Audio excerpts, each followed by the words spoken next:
Hello and welcome to online Tayyari. आज हम discuss करेंगे मई फर्स्ट वीक के करंट अफेयर्स को। तो चलिए आज की क्लास शुरू करते हैं। आज का सबसे पहला क्वेश्चन हमारा कि वर्ल्ड प्रेस फ्रीडम डे ये किस दिन मनाया जाता है। तो वर्ल्ड प्रेस फ्रीडम डे ये हर एक साल 3 मई को मनाया जाता है और इस बार वर्ल्ड प्रेस फ्रीडम डे का थीम था जर्नलिज्म विदाउट फियर और फेवर, यानी कि जो प्रेस जो है वो बिना डर के काम करे और बिना किसी सरकार के फेवर में काम करे, यानी कि जो सरकार कर रही है वो न्यूज़ आप तक पहुंचना चाहिए। जैसे कि अभी आपको पता होगा कि वर्ल्ड प्रेस फ्रीडम इंडेक्स निकला है और इस इंडेक्स में 180 देशों में इंडिया का रैंक क्या है, 142वें रैंक पे है। यानी कि इंडिया की अगर बात करें हम तो इंडिया में प्रेस को उस तरह से स्वतंत्रता नहीं दी गई है। और जितने सारे ये कहा गया है रिपोर्ट में कि जितने सारे जो प्रेस जो आते हैं, जो रिपोर्ट निकल के आती है वो सरकार के फेवर में ही ज़्यादातर होती है, जो नेशनल मीडिया है। और इसमें पहले नंबर पे कौन सी कंट्री है जहाँ पे प्रेस को सबसे ज़्यादा स्वतंत्रता है, तो नॉर्वे है पहले नंबर पे, दूसरे नंबर पे फिनलैंड और तीसरे नंबर पे डेनमार्क है। वहीं पे 180वें नंबर पे कौन सा कंट्री है, तो नॉर्थ कोरिया। फिर 177वें नंबर पे है चाइना। यानी कि इन सभी देशों में, चाइना, नॉर्थ कोरिया जैसे देशों में अगर कुछ भी छापना है, कुछ भी प्रेस में दिखाना है तो पहले सरकार से आपको परमिशन लेनी होगी। फिर नेक्स्ट क्वेश्चन है कि Shivaji in South Block the unwritten history of a proud people, ये पुस्तक जो है किसके द्वारा लिखी गई है। तो ये बुक गिरीश कुबेर के द्वारा लिखी गई है। जर्नलिस्ट गिरीश कुबेर ने ये पुस्तक लिखी है और यह बुक महाराष्ट्र के इतिहास और विकास पर, जो पहले से रिच पास्ट से मॉडर्न टाइम्स में कैसे बदलाव हुआ, उस पर प्रकाश डालती है ये बुक। फिर नेक्स्ट क्वेश्चन है कि नासा के पहले मंगल हेलीकॉप्टर का नाम क्या रखा गया है। तो नासा के पहले मंगल हेलीकॉप्टर का नाम रखा गया है इनजेन्यूटी। और ये इसका यानी कि इसका मतलब हुआ निपुण। और इसका श्रेय 17 वर्षीय भारतीय मूल की लड़की वेनिजा रूपानी को जाता है। तो वेनिजा रूपानी जो कि भारतीय मूल की हैं, अमेरिका में रहती हैं, और उन्होंने ही ये नाम सुझाया है इनजेन्यूटी। और इसने मतलब जो वेनिजा रूपानी ने, इन्होंने नेम द रोवर कॉन्टेस्ट में पार्टिसिपेट किया था। और ये जो हेलीकॉप्टर है इसे जुलाई 2020 में लॉन्च किया जाएगा।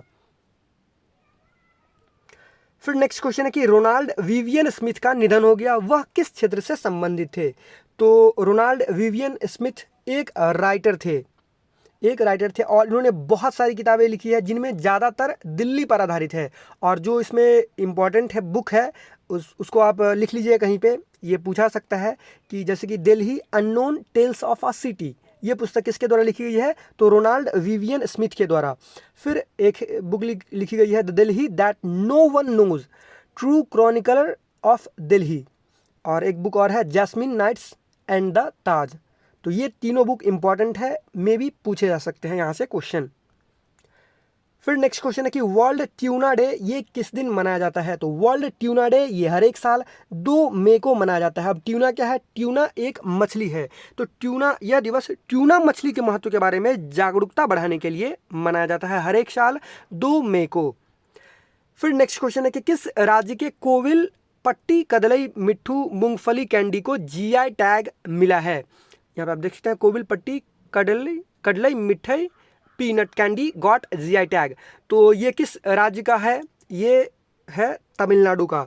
और ये ग्राउंडनट और ऑर्गेनिक जैगरी, जैगरी मीन्स गुड़, तो ये उस चीज़ से बनाया गया ऑर्गेनिक जैगरी, यानी कि उस गुड़ में कोई भी केमिकल कुछ भी नहीं दिया हुआ है, एकदम शुद्ध और ऑर्गेनिक जैगरी है। तो ये उससे बनाया गया और इसे दिया गया है जीआई टैग। आप लोगों ने भी ये खाया ही होगा। फिर नेक्स्ट क्वेश्चन है कि हाल ही में कश्मीर के किस उत्पाद को जीआई टैग मिला है। तो अभी हाल ही में कश्मीर के सबसे प्रसिद्ध उत्पाद सैफरॉन को, यानी कि केसर को जीआई टैग दिया गया है। ये यहाँ पे जो सैफरॉन जो पाया जाता है ये वर्ल्ड के किसी भी कोना में इस तरह का सैफरॉन नहीं पाया जाता है। और ये बहुत ही हाई क्वालिटी का सैफरॉन पाया जाता है यहाँ पे कश्मीर में। और ये बेसिकली 4-5 डिस्ट्रिक्ट में जो पाया जाता है उसको मिला है जीआई टैग, उस केसर को मिला है जीआई टैग। और सैफरॉन की जो कीमत रहती है लगभग अप्रॉक्स 3 लाख रुपए पर केजी। तो यहाँ पे आप देख सकते हैं किन किन डिस्ट्रिक्ट में पाया जाता है, ये किस किस रीजन में, कश्मीर, पुलवामा, बडगाम, किश्तवाड़ और श्रीनगर में ये बेसिकली ये कश्मीरी सैफरॉन, कश्मीरी केसर पाया जाता है। फिर नेक्स्ट क्वेश्चन है कि आर्कटिक जलवायु की निगरानी के लिए कौन सा देश पहला आर्टिका M उपग्रह लॉन्च करेगा? तो अभी हाल ही में घोषणा की गई है रशिया के द्वारा कि रशिया आर्कटिक जलवायु की निगरानी के लिए पहला आर्टिका M सैटेलाइट लॉन्च करेगा। यहाँ पे आप देख सकते हैं Russia will launch first Ertiga M satellite for monitoring Arctic climate this year. और इसके लिए जो ये सैटेलाइट लॉन्च किया जाएगा ये किस रॉकेट से लॉन्च किया जाएगा? तो सोयूज 21B कैरियर रॉकेट से इसे लॉन्च किया जाएगा।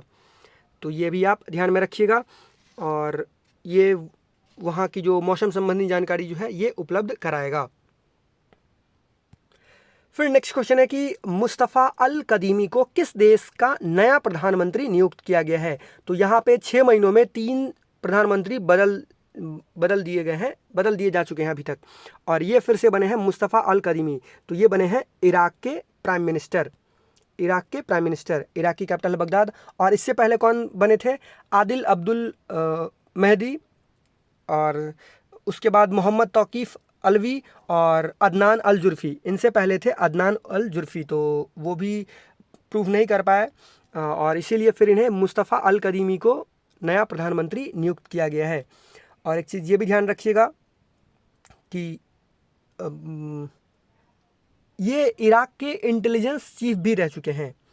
एक चीज़ ये ध्यान रखिएगा, जर्नलिस्ट भी रह चुके हैं, और मुस्तफ़ा अल कदीमी ये इराक के इंटेलिजेंस चीफ भी रह चुके हैं। फिर नेक्स्ट क्वेश्चन है कि भारतीय नौसेना ने भारतीय नागरिकों को विदेशों से वापस लाने के लिए कौन सा ऑपरेशन शुरू किया है? तो यहाँ पे ध्यान दीजिएगा, यहाँ पे लिखा हुआ है भारतीय नौसेना। अगर ये क्वेश्चन होता कि केंद्र सरकार ने भारतीय नागरिकों को विदेशों से लाने के लिए कौन सा ऑपरेशन शुरू किया है, तो फिर आंसर कुछ और होता, और यहाँ पे है भारतीय नौसेना, तो फिर आंसर होगा यहाँ पे समुद्र सेतु। और इसके अंतर्गत समुद्र सेतु ऑपरेशन के अंतर्गत भारत जो है 2 इंडियन नेवल शिप भेजेगी, कौन सा? जलश्व और मगर शिप, और इसके तहत ऑपरेशन वंदे भारत मिशन के तहत। तो ये ध्यान दीजिएगा, ये जो ऑपरेशन है समुद्र सेतु ये मालदीव से लाने के लिए है लोगों को। पहले फेज 1 में जो है 1000 लोगों को लाया जाएगा इस 2 शिप से। और ये किस समुद्र सेतु जो है ये किस मिशन के तहत स्टार्ट किया गया है? तो ऑपरेशन वंदे भारत मिशन के तहत शुरू किया गया है। ऑपरेशन वंदे भारत मिशन क्या है? तो इसके तहत जो विदेशों में जो भारतीय फंसे हैं और जो आना चाहते हैं उनके लिए ये मिशन स्टार्ट किया गया है। और वंदे भारत मिशन के तहत 64 उड़ानें, अगर हम देखेंगे, अगर फ्लाइट्स की बात करेंगे तो 64 उड़ानों के अंतर्गत 15,000 लोगों को इंडिया लाया जाएगा। फिर नेक्स्ट क्वेश्चन है कि इंडियन ऑयल कॉरपोरेशन लिमिटेड का नया अध्यक्ष कौन होगा? तो इंडियन ऑयल कॉरपोरेशन लिमिटेड का नए अध्यक्ष होंगे, इनका नाम है श्रीकांत माधव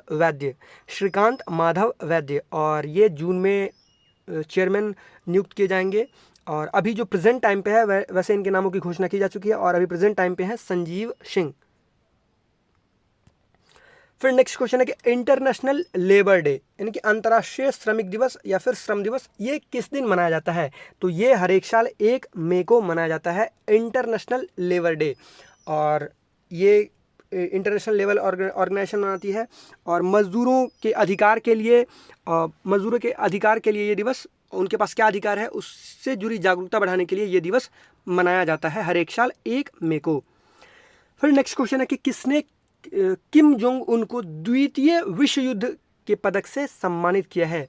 तो इसमें कंट्री भी हो सकता है ऑप्शन में, और किसी पर्सन का नाम भी हो सकता है। तो यहाँ पे पर्सन का नाम दिया हुआ है। तो अभी हाल ही में व्लादिमीर पुतिन ने किम जोंग उन को द्वितीय विश्व युद्ध के पदक से सम्मानित किया है। अब ये क्यों सम्मानित किया गया है?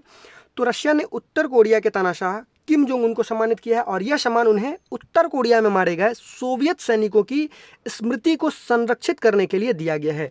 यानी कि जब सेकेंड वर्ल्ड वार हुआ था उस समय जो यूएसएसआर के जो सैनिक मारे गए थे उत्तर कोरिया में, तो उनकी स्मृति को संरक्षित जो किया गया था उत्तर कोरिया के द्वारा, तो इसीलिए उन्हें ये इस पदक से सम्मानित किया गया है, द्वितीय विश्व युद्ध पदक से।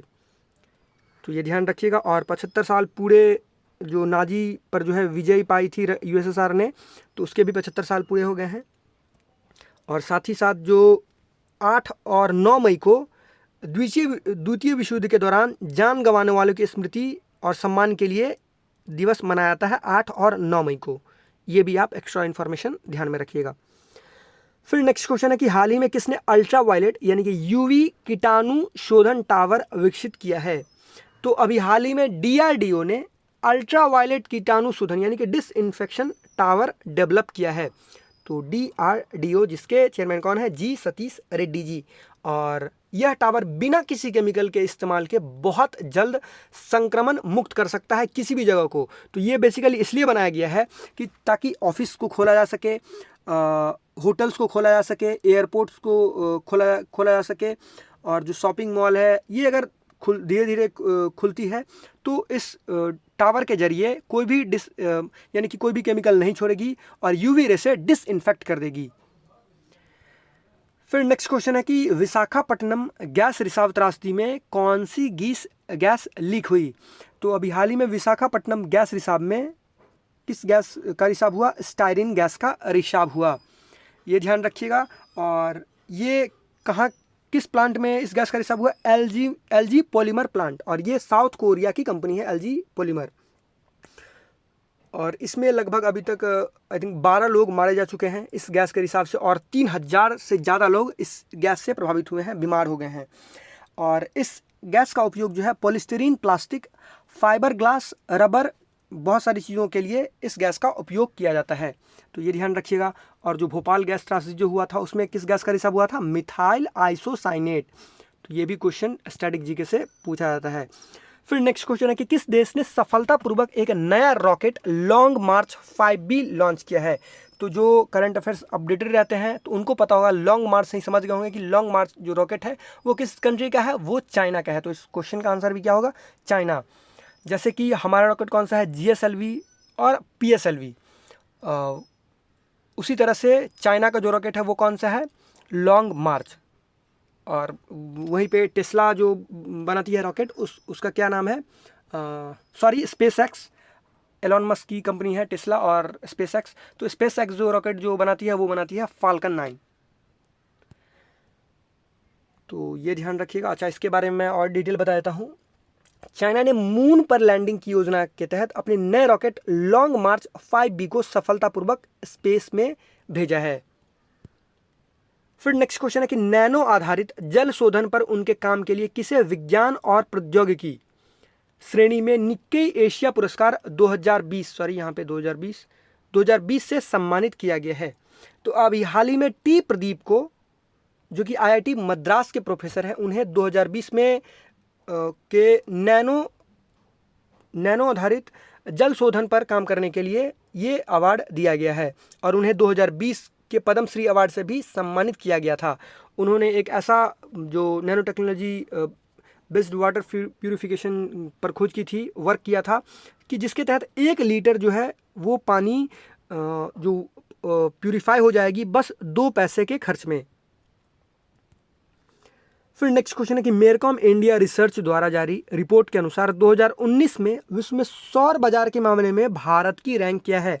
तो अभी हाल ही में मेरकॉम इंडिया रिसर्च द्वारा रिपोर्ट जारी की गई है, और इसके अनुसार 2019 में विश्व में सौर बाजार के मामले में भारत की रैंक है 3री, और भारत ने 2019 में 7.3 गीगावाट सौर क्षमता स्थापित की और विश्व के तीसरे सबसे बड़े सौर बाजार के रूप में अपना स्थान प्राप्त किया है। फिर नेक्स्ट क्वेश्चन है कि कितने भारतीय फोटो पत्रकारों ने दुनिया का सबसे प्रतिष्ठित पत्रकारिता पुरस्कार पुलित्जर पुरस्कार 2020 जीता है? तो इसका आंसर होगा 5। 3 जम्मू कश्मीर से जुड़े पत्रकार हैं और 2 बाकी बचे इंडियन हैं। तो ये भी ध्यान रखिएगा, 3 जो पत्रकार हैं वो बिलोंग करते हैं जम्मू कश्मीर से सब। तो यहाँ पे आप देख सकते हैं कौन कौन 3 जम्मू कश्मीर से हैं। तो छानी आनंद, मुख्तार खान और डार यासिन, इन्हें ये प्राइज़ दिया गया है। जो जम्मू कश्मीर में जो क्लैंप डाउन है, लॉकडाउन से भी ज़्यादा जो वहाँ पे रिस्ट्रिक्शंस हैं, क्लैंप डाउन कह सकते हैं हम, वहाँ पे एक तरह से कर्फ्यू कह सकते हैं। तो वहाँ पे जितनी सारी रिस्ट्रिक्शंस है कि वहाँ का न्यूज़ कहीं नहीं बाहर जाए, लोग घर से बाहर नहीं निकल सकते हैं, कोई भी टेलीफोनिक सर्विस नहीं है, कोई भी नेट चलाने की सुविधा नहीं है। तो इसके बावजूद भी इन तीनों ने वहाँ पे जो कवरेज की है फोटोग्राफी के जरिए कि जम्मू कश्मीर की हालत कैसी है जो 370 हटाने के बाद, उसके कवरेज के लिए उन्हें ये अवार्ड दिया गया है। तो ये ध्यान रखिएगा। यहाँ पर आप देख सकते हैं for feature photography for their coverage of the Jammu and Kashmir lockdown after the erstwhile state's special status was revoked. फिर वहीं पे एक अनुश्री फडनवीस और अदनान अबीदी को ये अवार्ड दिया गया है ब्रेकिंग न्यूज़ फोटोग्राफी कैटेगरी में, क्योंकि इन्होंने जो हांगकांग में जो 2019 में प्रोटेस्ट चल रहा था चाइना के खिलाफ, उसकी फ़ोटोग्राफी जो है बाकी इंटरनेशनल मीडिया तक पहुंचाई। तो इन दोनों को फिर इस कैटेगरी में दिया गया पुलित्जर प्राइज़। फिर नेक्स्ट क्वेश्चन है कि वर्ल्ड हैंड हाइजीन डे ये किस दिन मनाया गया। वैसे तो ये इंपॉर्टेंट नहीं है, लेकिन फिर भी अभी हाथ धोने पर बहुत ज़्यादा चर्चा चल रही है कि कोविड है, तो किसी से भी मिले, बाहर जाएं, कोई भी चीज़ छुए तो पहले जल्दी से जल्दी हाथ धो लें। तो इसलिए ये क्वेश्चन मैंने रखा है, मे भी कहीं पूछ लिया जाए। तो वर्ल्ड हैंड हाइजीन डे ये हर एक साल 5 मई को मनाया जाता है, 5 मई को, ऑप्शन नंबर बी। फिर नेक्स्ट क्वेश्चन है कि हाल ही में किस देश ने राष्ट्रीय मुद्रा को रियाल से टोमान में बदल दिया है। तो अभी हाल ही में बहुत दिनों से चर्चा थी कि अब इस देश की मुद्रा जो है वो टोमान में बदल जाएगी, और इस कंट्री का नाम है ईरान। लेकिन जो यूएस के द्वारा जो सैंक्शन लगा दिया गया, उस पर जो वहाँ पे इन्फ्लेशन था वो हाइपर इन्फ्लेशन में बदल गया, और इसीलिए ईरान की सरकार के द्वारा ये अप्रूव किया गया हुआ है कि अब जो है वहाँ की करेंसी क्या होगी, टोमान होगी, और उसकी वैल्यू जो है वो कितनी होगी। पहले अगर देखा जाए तो कहा गया है कि जो उसकी जो वैल्यू है 1975 से लेकर अभी तक 3500 गुना नीचे गिर गई है ईरानी रियाल की वैल्यू। और अगर अभी देखें तो 1 इंडियन रुपी जो है वो 560 रियाल के बराबर है। तो आप समझ सकते हैं कि डॉलर का वैल्यू क्या होगा वहाँ पे। और अब जो है एक टोमान जो है वो 10,000 रियाल के बराबर होगा। ईरान की कैपिटल है तेहरान, और वहाँ के प्रेसिडेंट कौन है, हसन रूहानी। फिर नेक्स्ट क्वेश्चन है कि कैलाश मानसरोवर की नई सड़क का उद्घाटन किसने किया। तो कैलाश मानसरोवर की नई सड़क का उद्घाटन किया है डिफेंस मिनिस्टर राजनाथ सिंह ने, और इस पर थोड़ी सी कंट्रोवर्सी भी हो गई है कि जिस तरफ से रोड बनाया गया है उस तरफ से नेपाल कह रहा है कि ये 2014 के एग्रीमेंट का उल्लंघन है, क्योंकि वो लैंड जो है वो डिस्प्यूटेड है, वहाँ से रोड नहीं ले जाना चाहिए था। और ये रोड किसके द्वारा बनाई गई है, BRO यानी कि बॉर्डर रोड ऑर्गेनाइजेशन के द्वारा बनाई गई है, और ये एक लिंक रोड है कैलाश मानसरोवर तक पहुँचने के लिए। 80 किलोमीटर का ये रोड बनाया गया है, और ये दारचूला यानी कि ये उत्तराखंड से लिपुलेख को जोड़ेगी, दारचूला को लिपुलेख से जोड़ेगी। तो ये आप ध्यान में रखिएगा। फिर नेक्स्ट क्वेश्चन है कि मूडीज के अनुसार फाइनेंशियल ईयर 2020-21 में भारत की जीडीपी ग्रोथ रेट क्या होगी। तो मूडीज के अनुसार पहले कहा गया था 2.6% के ग्रोथ रेट से इंडिया ग्रो करेगी, लेकिन अब कोविड-19 के चलते अब पूरी जो विश्व की अर्थव्यवस्था है वो पूरी तरह से चरमरा गई है, और मूडीज़ के अनुसार अभी हाल ही में कहा गया है कि इंडिया का जो जीडीपी ग्रोथ रेट होगा वो बस होगा 0% के ग्रोथ रेट से, यानी कि अभी निगेटिव में तो नहीं गया है। तो कम से कम निगेटिव में ना जाए, और इंडिया जो है आने वाले दिनों में अच्छे से प्रगति करे। तो ये आप ध्यान में रखिएगा। तो यह वीडियो का अंत। आई होप आपको ये वीडियो अच्छा लगा हो, और अगर आपको ये वीडियो अच्छा लगा हो तो प्लीज़ इसको लाइक कीजिएगा, इस वीडियो को शेयर कीजिएगा, और हमारे चैनल ऑनलाइन तैयारी को सब्सक्राइब कीजिए, जिससे आपको हमारे आने वाली वीडियो मिलती रहे। धन्यवाद।